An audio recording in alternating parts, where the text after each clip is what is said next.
which nag-contain siya sa maze na ginawin ko, in which ga-representa na kita sa rat and cheese. So, in this maze, you will help the rat to get the cheese here because rat says, "Help me get the cheese, I'm hungry." So, but before that, I will give you some instruction and that instruction will you follow after me, okay? Yes, ma'am. Okay, so first is, I will trace the maze using my fingertip and also by following the mark which is the arrow.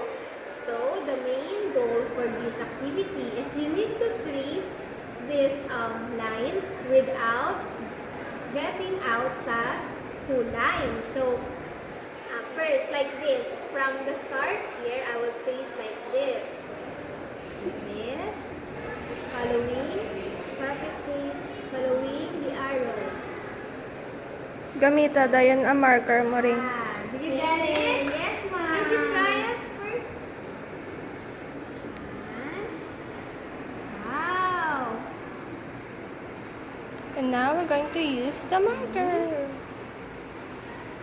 Very good. So I guess you are ready for the main game. So, diba, first tagamit kita sa ating fingertip. But this time, you will use this marker as you led from the arrow without hindi ka magwa sa may line. Is it okay? Yes, ma'am. Are you ready? Yes, ma'am. I'm excited. Yay! So, this is the marker and we will start the game. Ay pa.